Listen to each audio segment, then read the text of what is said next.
देखिए, जहाँ तक विपक्ष के नेता की बात आप करते हैं बार-बार, वैसे हम इसका राजनीतिकरण नहीं करना चाहते। ये मुद्दा राजनीति का नहीं था।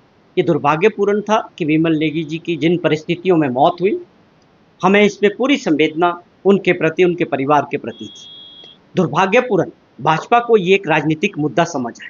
उसी दिन उन्होंने इस पे राजनीति शुरू की। मैं ये दावे के साथ कह सकता हूँ कि उनको कोई सिंपैथी उनके परिवार से नहीं है। उनको केवल ये एक राजनीतिक मुद्दा सरकार को घेरने के लिए मुझे लगता है नजर आता है। जितनी भी बयानबाजी और जो भाजपा ने सब कुछ किया पहले दिन से, वो साफ दिखता है कि उनके लिए एक राजनीति का ये दुर्भाग्यपूर्ण है कि उनको इसके पीछे भी राजनीति दिखती है। जहां तक सवाल है हमारी सरकार का, हमने पहले दिन से लेकर जब से ये घटना घटी, जब से विमल नेगी जी की डेड बॉडी मिली, जो भी उनके परिवारजन ने, उनकी वाइफ ने, उनके रिश्तेदारों ने जो भी चाहा, माननीय मुख्यमंत्री जी ने तत्काल उस पर एक्शन लिया। हमारी सरकार ने एक्शन लिए। चाहे उन अधिकारियों को अपने पदों से हटाने की बात थी, या उनके अगेंस्ट एफआईआर दर्ज करने की सवाल था, या उनको बाद में सस्पेंड करने की बात थी।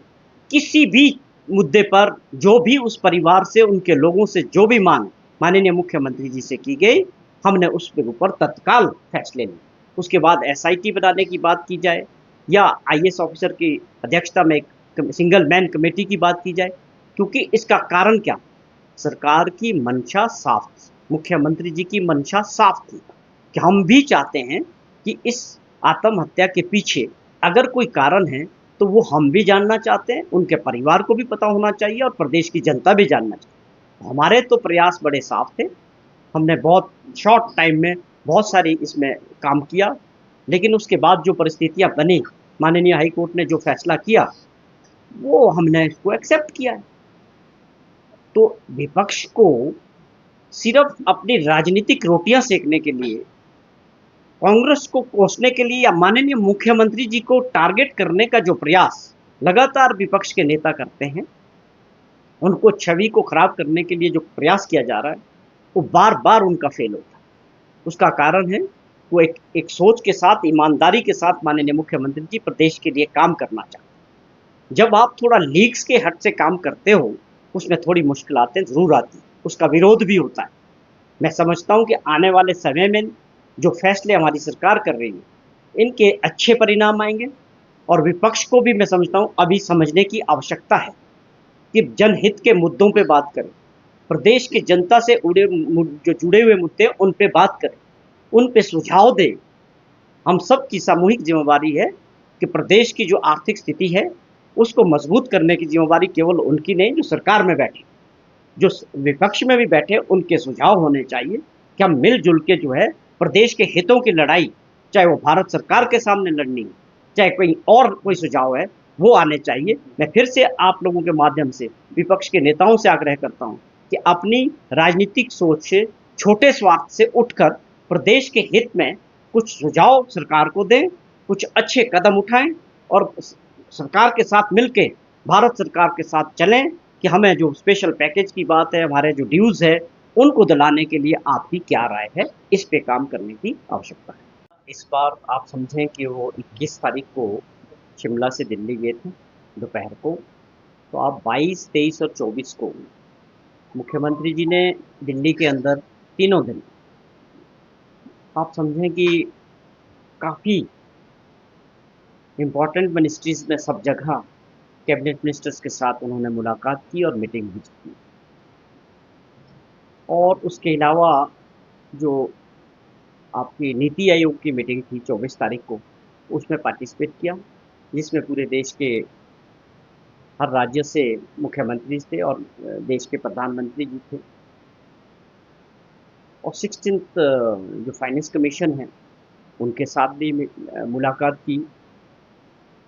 नीति आयोग के जो वाइस चेयरमैन हैं मिस्टर पनगड़िया साहब, उनसे भी अलग से मुलाकात की। देश की फाइनेंस मिनिस्टर, उनसे भी मुलाकात की। और आप समझें कि जो हमारे पावर मिनिस्टर है देश के, उनके साथ भी हिमाचल प्रदेश के जितने भी मुद्दे थे, मुझे लगता है कि ये इस बार का जो दौरा माननीय मुख्यमंत्री जी का था, वो अपनी पूरी अधिकारियों के साथ पूरी तरह प्रिपेयर्ड होके गए थे कि हिमाचल प्रदेश के हितों को लेके अलग अलग डिपार्टमेंट्स में और मिनिस्ट्रीज में उन्होंने अपनी बात मजबूती के साथ प्रदेश के लोगों की बात दिल्ली के अंदर रखी, जिसमें हमारे पावर प्रोजेक्ट्स थे, उनमें जो हमारा अधिकार है, हिमाचल प्रदेश का जो शेयर है फ्री पावर को लेके, और 40 साल बाद वो पावर प्रोजेक्ट प्रदेश को वापस आने चाहिए थे, वो बहुत इंपॉर्टेंट मुद्दे थे, इनको लेके बात हुई खट्टर साहब के साथ। और जो SJVNL के साथ हमारे 3 प्रोजेक्ट्स के लेके चली है बातचीत, हमारी सरकार बनने के बाद माननीय मुख्यमंत्री जी ने एक बात को देखा कि पिछली सरकार ने, भाजपा की सरकार ने, प्रदेश के हितों को सरेंडर करके जो एग्रीमेंट्स SJVNL के साथ किए थे, उसको हमने कहा कि हम ये नहीं होने देंगे। अगर SJVNL और दूसरे जो PSUs हैं, उनको हमारी शर्तें जो प्रदेश की हैं, पावर प्रोजेक्ट्स को लेके जो हमारी नीति है हाइडल पावर, वो एक्सेप्ट करते हैं तो हम इसको आगे कंटिन्यू करेंगे। लेकिन आप समझें कि वो आपके सामने रहा, उसमें लोगों के हितों की और प्रदेश के हितों की लड़ाई को मैं समझता हूँ लास्ट स्टेज पे ये पहुंच चुका है। हम इन चारों प्रोजेक्टों को वापस लेके प्रदेश सरकार इनको खुद करे। हमारी शर्त थी कि आप 12, 15 और 18% फ्री पावर की जो पॉलिसी है और 40 साल बाद ये प्रोजेक्ट हिमाचल को वापस मिलने चाहिए, और उन्होंने इसको एक्सेप्ट नहीं किया है। तो हमने ये फैसला लिया है सरकार ने कि इन सभी प्रोजेक्टों को हमारी सरकार खुद इसमें पावर हाइडल पावर तैयार करेगी। तो मैं समझता हूँ ये प्रदेश हित की जो सोच सुखविंदर सिंह सुक्खू जी की सरकार ने शुरू की, वो उन्होंने इसलिए ऑलरेडी आप लोगों ने कवर कर दिया, उन्होंने प्रेस कॉन्फ्रेंस करके वो बता दिए। माननीय मुख्यमंत्री जी पिछले 3-4 दिनों से प्रदेश से बाहर है, बहुत बड़े काम पे दिल्ली थे, आज वो लौटेंगे और मुझे लगता है कि लौटने के बाद इन सभी चीज़ों की समीक्षा करेंगे अधिकारियों के साथ बैठ के, अपने साथियों के साथ। और मेरी जानकारी के मुताबिक उन्होंने 2:30 बजे आज प्रेस से मिलने का भी कार्यक्रम रखा है, प्रेस कॉन्फ्रेंस रखी है। तो हम ये समझता हूँ कि हम सभी को इंतज़ार करते हैं मुख्यमंत्री जी की वापसी का। उसके बाद समीक्षा के बाद वो क्या फैसले लेते हैं, सारी घटनाक्रम को इसके ऊपर समीक्षा करके क्या निष्कर्ष निकलता है, मैं समझता हूँ उसका हम सभी को इंतज़ार करना चाहिए।